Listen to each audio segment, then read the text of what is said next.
Greetings, I'm Sandra, and I'm 31 years old. A few months back, I went through a divorce with my husband, Kevin. Our paths crossed back in college during a couple of classes where fate had us sitting together. This led to conversations, and gradually, we found ourselves deeply in love. Despite the beautiful bond we shared, there was a hiccup in our journey. Kevin's mother, Amy, for reasons unknown, she took an instant dislike to me, often attempting to create a rift between Kevin and me. Despite my efforts to discuss Amy's unsettling behavior with Kevin, he found it difficult to stand up to her, mainly because he had grown up with just her by his side. I tried to brush off her negative comments and criticisms, even though they hurt, thinking that perhaps Kevin was sharing things about me with her, which only fueled my frustration. This issue led to several disagreements between Kevin and me, but eventually, he agreed to keep our lives more private from her. After dating for 2 years, we decided to get married. Amy noticed her attempts to turn Kevin against me were futile, so she pushed for a divorce instead. However, her efforts didn't succeed, and we decided to keep her at arm's length, which brought some peace into our lives. Meanwhile, both Kevin and I climbed the career ladder, earning promotions. With my salary slightly higher than Kevin's, we adjusted our expense sharing to 55-45, with me contributing the larger share. Although we were happy together, I felt a personal void, a need to do more with my time. Having a knack for design, I pondered over engaging in something that would not only fulfill me, but could also be managed from home. Web design emerged as the perfect venture. I secretly enrolled in courses and invested in the necessary equipment, wanting to surprise Kevin once I had made significant progress. My projects were my little secret, shared only with my closest confidant, Mary. This new journey in web design was a step towards something I was passionate about, marking the beginning of a new chapter in my life. "Are you diving into another hobby that you'll soon move on from?" someone asked me, a bit skeptically. But this time, I felt different. "I'm quite hopeful about this one," I replied. "I'm aiming to make a good income from it." "You're planning to earn from it? That's a first.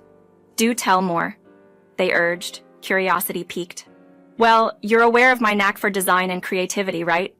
And no, it's not about painting. That's far too exhausting for me. I've started exploring web design," I explained, enthusiasm in my voice. "That sounds like an excellent idea.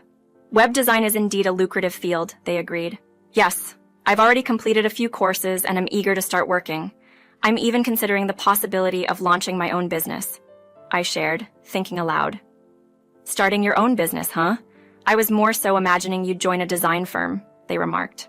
"But that seems a bit mundane and too similar to what I'm already doing. I fear I'd lose interest quickly," I confessed. "However, I've got a few friends who are entrepreneurs themselves. They could use someone to help design their logos and websites." "That would be brilliant," they exclaimed. Thanks to Mary's introductions, I found myself working with some affluent clients who were open to taking a chance on a newbie like me. Despite my initial inexperience, they were impressed with my work, leading to more referrals and gradually, a significant increase in my income from this side hustle. This financial boost was a relief, making life much easier for Kevin and me. I started saving, hoping to surprise Kevin with something special, but whenever I tried to bring it up, he seemed disinterested or too busy to chat. I began to sense something was off with Kevin, especially when he confessed to having blown all his money on investments right after payday. Despite a minor argument, we managed to pull through that month with some extra effort from my end. However, when the same situation occurred the following month, my frustration peaked. I hoped my harsh words would spur him to act more responsibly, but the pattern repeated, leaving me exasperated yet more determined to be cautious. In the meantime, my venture into web design was thriving, significantly contributing to our finances. It turned out to be not just another fleeting hobby but a valuable and fulfilling career path. By the third consecutive month of Kevin not having any money, my patience had worn thin. "How could you let this happen again? Haven't you learned anything by now?" I confronted him, disbelief and frustration lacing my voice. Kevin tried to justify his actions. "I'm just trying to maximize our returns, but yes, I've made some mistakes." "Mistakes? You're losing your entire paycheck to these investments. And now you're depending on me again to bail us out," I pointed out, my tone sharp. Kevin seemed to think the situation was manageable. "You've got your income, right? We'll just keep going as we have been." "No, I can't keep doing this. I won't cover for you this month. You need to figure out your expenses," I firmly stated, drawing a line. "What? You can't just leave me stranded without money," he protested. "Well, you shouldn't have squandered your paycheck if you wanted to avoid this situation. As for transport, there's always public transport. It's not about looking poor. It's about facing the consequences of your actions," I explained, hoping to instill some sense of responsibility. Kevin lashed out, calling me selfish and ruthless for not supporting him as his wife. "How could you do this to your husband?" he accused. "And what about what you're doing to me? I've been pulling extra hours at work to cover your losses. Can't you see things from my perspective?" I countered, trying to make him understand the strain his actions were putting on both our finances and our relationship. But Kevin refused to see reason. "You don't have a perspective I can understand," he said before storming out. Left alone, I couldn't help but suspect Amy's influence behind Kevin's uncharacteristic behavior. Deciding to investigate while Kevin was away, I discovered he had saved his bank account password on my laptop. To my shock, his account showed a healthy balance, contrary to what he had told me. The transaction history revealed no signs of the reckless spending he had described. Confused and seeking answers, I checked his messages and found a conversation with his mother, Amy. It became evident from their exchange that Kevin had lied about the reasons for our argument, painting me in a negative light.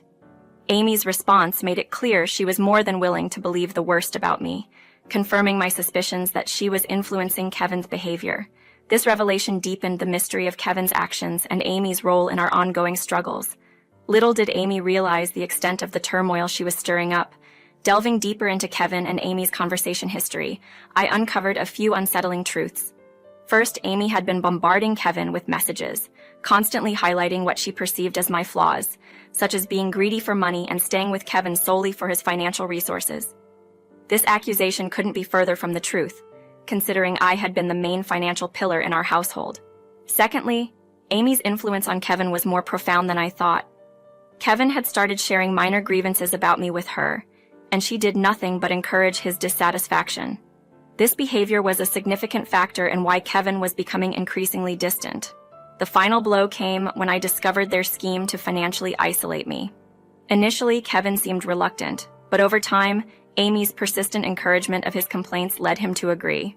He even went as far as to inform Amy about my extra work hours and our major argument, using these incidents as justification for their plan.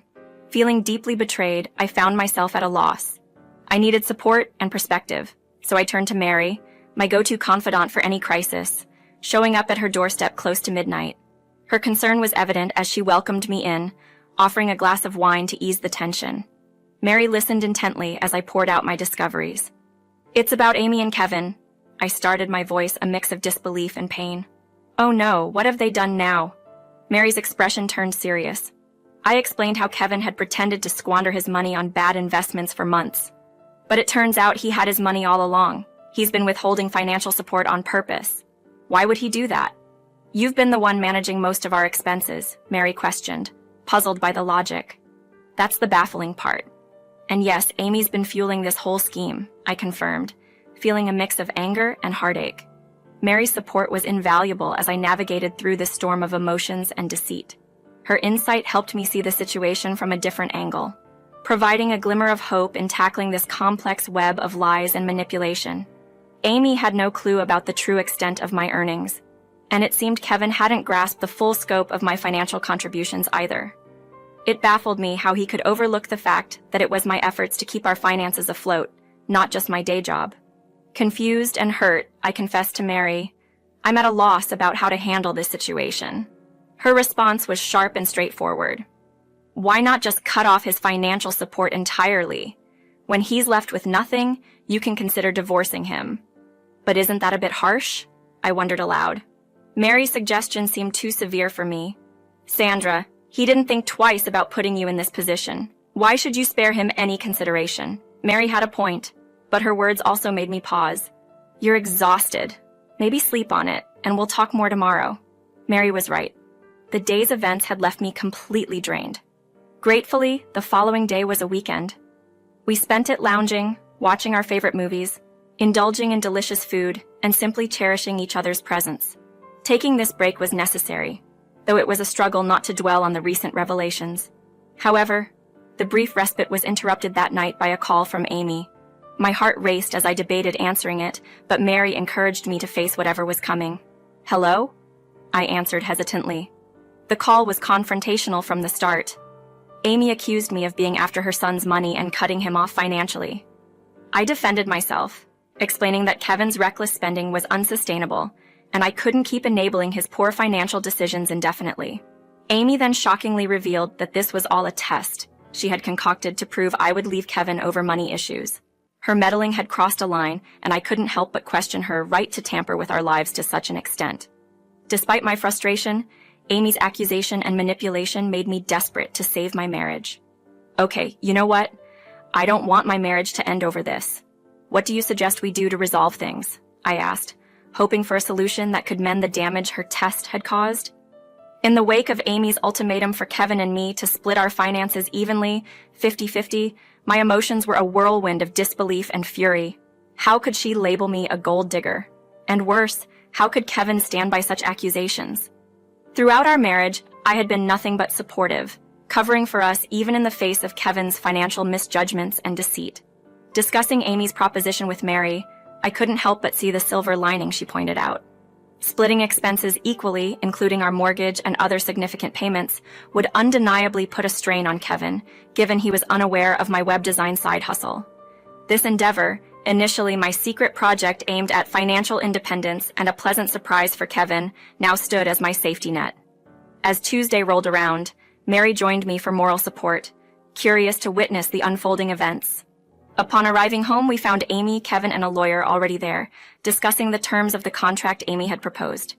Kevin seemed anxious, attempting to catch my eye for a private conversation, but I was too engrossed in the moment to divert my attention. The contract laid out before me confirmed my expectations, an equal split of all expenses, with a clause explicitly stating no financial aid was to be offered to the other in times of shortfall. I signed the document without hesitation, understanding the immediate implications for Kevin. The dynamic at home changed drastically. Though initially I avoided conversing with Kevin, sharing a living space made interaction inevitable. Despite everything, Kevin seemed eager to bridge the gap between us, making efforts to initiate conversation. Kevin's financial struggles began to surface shortly after the contract's enforcement. This arrangement, while initially seeming like a harsh response to Amy's meddling, inadvertently set the stage for a re-evaluation of our marriage's financial dynamics and communication. Initially, I resisted engaging Kevin in conversation, despite his persistent attempts. However, the constant effort wore me down, and I decided to address the elephant in the room. "We can't keep ignoring each other like this," Kevin pleaded, seeking some form of communication between us. "What do you expect me to say, Kevin? After everything, you still sided with that contract to test my intentions," I retorted, my frustration evident. Kevin's justification was weak. "I just wanted to make sure you weren't with me for the money. You know the issues my mom has caused us." I couldn't help but challenge his logic. "And yet you listened to her, even though it's clear she's been nothing but trouble for us. What financial lure do you think you have that I'm supposedly after?" Kevin attempted to extend an olive branch, suggesting he could help me if I was facing financial troubles. "That would defeat the whole purpose of your test, wouldn't it? Besides, I'm managing just fine without breaking our contract," I pointed out, highlighting the absurdity of his position. The situation at home grew increasingly strained, with Kevin trying to reconcile his mother's influence with the reality of our deteriorating relationship. The contract had not only separated our finances but also revealed a side of Kevin that was willing to jeopardize our marriage over unfounded suspicions. In the meantime, I took advantage of the financial freedom the contract afforded me. Without the burden of covering Kevin's share of the expenses, I indulged in personal pleasures, dining out, visiting cultural spots, and enjoying life with Mary. Our adventures, shared openly on social media, were a stark contrast to Kevin's constrained circumstances. He often declined invitations to join, citing financial limitations as his reason. My side gig in web design flourished, allowing me to reduce my hours at my day job, a move that further highlighted the disparity between our financial situations. I even contemplated quitting my day job to focus entirely on my design work. As I watched Kevin struggle, part of me felt a twinge of sympathy. Yet I reminded myself that he had chosen this path. Even our groceries were split, emphasizing the divide between us. His side of the pantry and fridge were starkly bare compared to mine, a visual representation of the consequences of his decisions. The climax of our saga arrived with Amy's unexpected visit. The tension was palpable, a culmination of choices and consequences, setting the stage for an inevitable confrontation. Returning from an outing with Mary, I was taken aback to find Amy waiting for me. "Oh, hi Amy, what's up?" I greeted, masking my surprise. "Don't play dumb," she snapped. "I'm aware of your scheming. I'm considering calling the police on you for stealing from Kevin." Bewildered, I asked, "Why on earth would I steal from Kevin?" She accused me of seeking revenge for the contract ordeal, claiming I was living lavishly while Kevin suffered. I couldn't help but laugh at the absurdity. Kevin barely has any money for me to steal. And remember, it was you who pushed us into this contract, not me. Undeterred, Amy threatened to involve the police. "Go ahead," I challenged, knowing I hadn't wronged Kevin financially.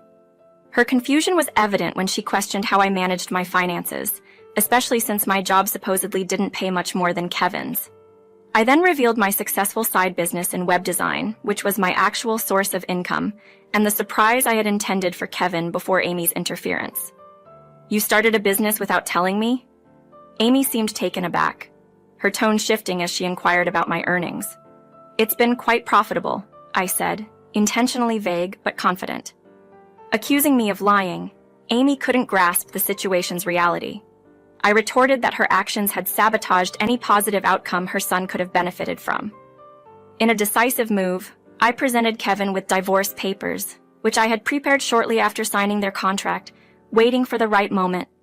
Kevin's reaction was one of utter shock, whereas Amy, who would typically revel in such a development, appeared furious, now understanding the true cost of her actions. I informed them of my plans to move out in 2 weeks, maintaining my commitment to splitting the remaining loan payments, but nothing beyond that. Despite Kevin's pleas, my mind was made up. This was the consequence of his choices. Months have passed since that tumultuous period. Amy tried to contest the divorce, but given the clear separation of assets outlined in the contract, Kevin found himself at a disadvantage, especially financially, leading to the sale of our house and his return to living with his mother. In contrast, my life has flourished. My web design business has thrived, collaborating with renowned brands and marking a period of personal and professional growth. It's been a liberating journey, one that has thankfully distanced me from a toxic situation. As for Kevin, I hope he learns from this ordeal, but ultimately, that's no longer my concern.